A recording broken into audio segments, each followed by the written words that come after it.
देख रहे हैं हमारी खबर की खास बुलेटिन। मैं हूं किशोर कुमार। इस बुलेटिन की शुरुआत करते हैं देश की 20 फटाफट खबरों से। तो आइए एक नजर डालते हैं आज की बुलेटिन पर जो बनी रही सुर्खियों। लद्दाख में भारत और चीन के बीच तनाव की स्थिति को देखते हुए भारत ने अपने प्रतिक्रिया में दो टूक कहा है कि भारत कभी भी एक तरफा तरीके से तय की गई चीन की एलएसी को नहीं माना, बल्कि चीन ने समझौते का उल्लंघन किया है। साथ ही विदेश मंत्रालय ने कहा है कि 1959 में चीन ने एक तरफा तरीके से एलएसी तय की और हमने इसे कभी नहीं माना। भारत ने साफ तौर पर कह दिया है कि उसने कभी 1959 में चीन की एक तरफा तरीके से तय की गई एलएसी यानी लाइन ऑफ एक्चुअल कंट्रोल को नहीं माना है। भारतीय विदेश मंत्रालय ने ये बात एक मीडिया रिपोर्ट पर पूछे गए सवाल पर कही। इस रिपोर्ट में चीन के विदेश मंत्रालय के हवाले से एलएसी पर चीन की स्थिति बताई गई थी। श्रीवास्तव ने कहा कि वास्तव में 2003 तक दोनों देशों के बीच एलएसी तय करने के लिए साझा प्रक्रिया चली, लेकिन इसके बाद ये प्रक्रिया आगे नहीं बढ़ पाई क्योंकि चीन ने इसे आगे बढ़ाने में कोई दिलचस्पी नहीं ली। अब चीन एलएसी को बदलना चाह रहा है। दूसरी ओर भारत ने हमेशा ही इन समझौतों का सम्मान किया और एलएसी का पालन किया। बाबरी विध्वंस मामले में फैसला आज। हाई प्रोफाइल केस में 49 अभियुक्त, जिसमें से 17 को हो चुका है देहांत। बिहार के छपरा जिले से एक बर्दाश्त की घटना सामने आई है, जिसमें पुलिस ने चुनावी शराब रोकने की कोशिश की तो ट्रक चालक ने थानेदार दरोगा को जीप समेत 100 मीटर तक ट्रक से घसीटा, जिसमें थानेदार दरोगा की हालत गंभीर, साथ ही 3 सिपाही बाल बचे। भारतीय सेना ने पिछले 6 साल में 960 करोड़ रुपए का गोला बारूद खरीदा है। सेना के तरफ से की गई इस खरीद को लेकर सेना के आंतरिक रिपोर्ट में सवाल खड़े किए गए हैं। रिपोर्ट में खरीद किए गए हथियारों की गुणवत्ता पर सवाल उठाए गए हैं।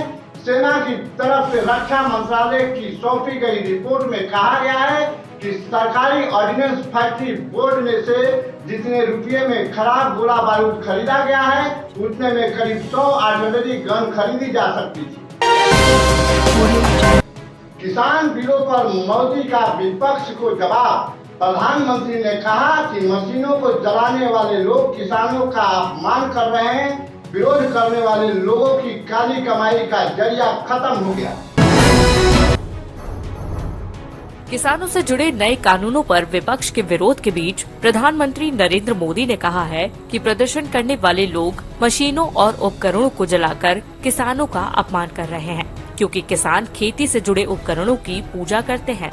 मोदी का ये बयान इसलिए आया क्योंकि पंजाब यूथ कांग्रेस के कार्यकर्ता ने सोमवार को दिल्ली में इंडिया गेट के पास ट्रैक्टर को जलाकर प्रदर्शन किया था।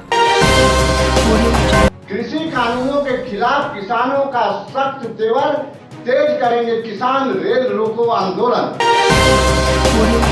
दिल्ली हाई कोर्ट ने आम आदमी पार्टी की दिल्ली नगर से विधायक प्रीति तोमर को चुनावी शपथ पत्र में गलत शैक्षणिक योग्यता की जानकारी देने के मामले में नोटिस जारी किया है। न्यायमूर्ति राजीव सखधर ने सोमवार को इस मामले की सुनवाई के दौरान चुनाव आयोग के रिटर्निंग ऑफिसर को प्रीति तोमर नामांकन पत्र एवं हलफनामे को सुरक्षित रखने का आदेश दिया। अगली सुनवाई 9 दिसंबर को होगी। राजधानी दिल्ली में महामारी के कारण कम ट्रैफिक, पुलिस की हर जगह मौजूदगी, उसके बावजूद दिल्ली पुलिस चेन स्नैचिंग मामले पर अंकुश लगाने में आश्चर्यजनक रूप से विफल नजर आ रही है। इस साल 15 अगस्त तक दिल्ली के सड़कों पर करीब 4257 लोग झपटमारी के शिकार हुए। नासा के तस्वीर में खुलासे के मुताबिक हरियाणा में भी जल रहा है पराली।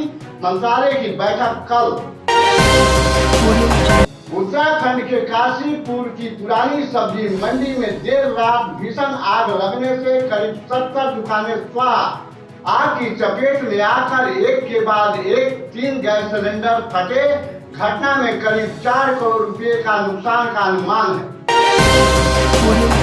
मित्र समूह की दूसरी मंत्री स्तरीय बैठक में भारत ने कहा है कि पाकिस्तान के ढुलमुल रवैये और सहयोग नहीं करने के कारण 2008 के मुंबई और 2016 के पठानकोट आतंकी हमलों में पीड़ितों की अब तक इंसाफ नहीं मिल पाया।